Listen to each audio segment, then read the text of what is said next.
Law 8. Make other people come to you. Use bait if necessary. Judgment. When you force the other person to act, you are the one in control. It is always better to make your opponent come to you, abandoning his own plans in the process. Lure him with fabulous gains, then attack. You hold the cards. Observance of the law. At the Congress of Vienna in 1814, the major powers of Europe gathered to carve up the remains of Napoleon's fallen empire. The city was full of gaiety, and the balls were the most splendid in memory. Hovering over the proceedings, however, was the shadow of Napoleon himself. Instead of being executed or exiled far away, he had been sent to the island of Elba, not far from the coast of Italy. Even imprisoned on an island, a man as bold and creative as Napoleon Bonaparte made everyone nervous. The Austrians plotted to kill him on Elba, but decided it was too risky. Alexander I, Russia's temperamental czar, heightened the anxiety by throwing a fit during the Congress when a part of Poland was denied him. "Beware, I shall loose the monster," he threatened.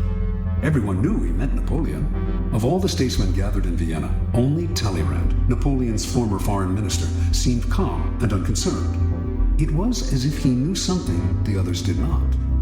Meanwhile, on the island of Elba, Napoleon's life was a mockery of his previous glory.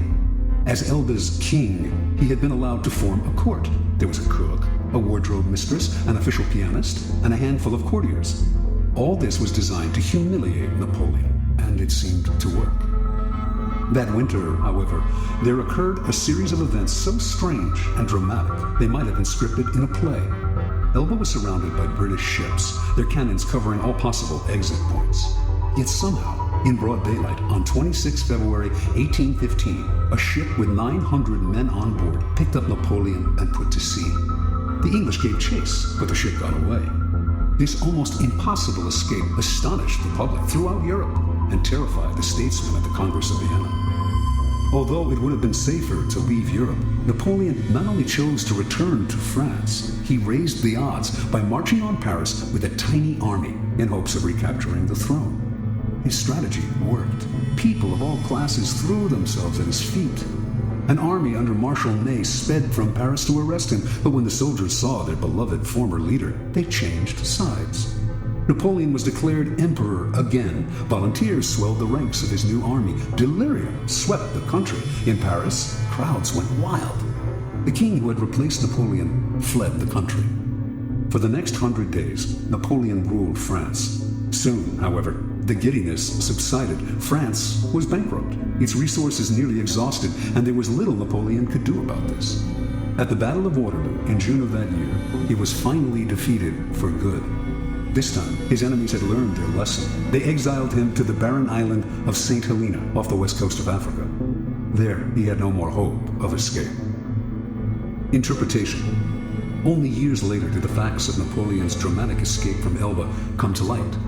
Before he decided to attempt this bold move, visitors to his court had told him that he was more popular in France than ever, and that the country would embrace him again. One of these visitors was Austria's General Kohler, who convinced Napoleon that if he escaped, the European powers, England included, would welcome him back into power. Napoleon was tipped off that the English would let him go, and indeed his escape occurred in the middle of the afternoon in full view of English spyglasses. What Napoleon did not know was that there was a man behind it all, pulling the strings, and that this man was his former minister, Talleyrand. And Talleyrand was doing all this, not to bring back the glory days, but to crush Napoleon once and for all. Considering the emperor's ambition, unsettling to Europe's stability, he had turned against him long ago. When Napoleon was exiled to Elba, Talleyrand had protested.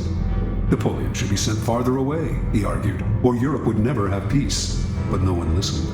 Instead of pushing his opinion, Talleyrand bided his time. Working quietly, he eventually won over Castlereagh and Metternich, the foreign ministers of England and Austria.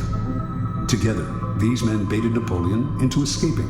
Even Kohler's visit, to whisper the promise of glory in the exile's ear, was part of the plan. Like a master card player, Talleyrand figured everything out in advance. He knew Napoleon would fall into the trap he had set. He also foresaw that Napoleon would lead the country into a war, which, given France's weakened condition, could only last a few months. One diplomat in Vienna, who understood that Talleyrand was behind it all, said, "He has set the house ablaze in order to save it from the plague." Keys to power. How many times has this scenario played itself out in history?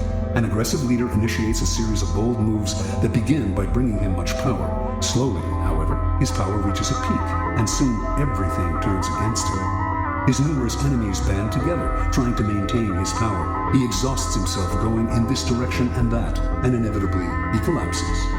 The reason for this pattern is that the aggressive person is rarely in full control. He cannot see more than a couple of moves ahead, cannot see the consequences of this bold move or that one, because he is constantly being forced to react to the moves of his ever-growing host of enemies and to the unforeseen consequences of his own rash actions. His aggressive energy is turned against him. In the realm of power, you must ask yourself, what is the point of chasing here and there, trying to solve problems and defeat my enemies if I never feel in control? Why am I always having to react to events instead of directing them? The answer is simple.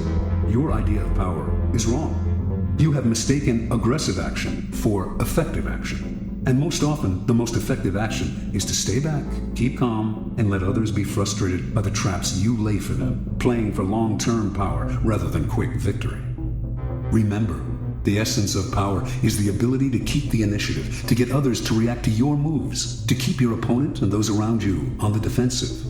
When you make other people come to you, you suddenly become the one controlling the situation, and the one who has control has power. Two things must happen to place you in this position. You yourself must learn to master your emotions and never to be influenced by anger. Meanwhile, however, you must play on people's natural tendency to react angrily when pushed and baited. In the long run, the ability to make others come to you is a weapon far more powerful than any tool of aggression. Manipulation is a dangerous game. Once someone suspects he is being manipulated, it becomes harder and harder to control him. But when you make your opponent come to you, you create the illusion that he is controlling the situation. He does not feel the strings that pull him, just as Napoleon imagined that he himself was the master of his daring escape and return to power.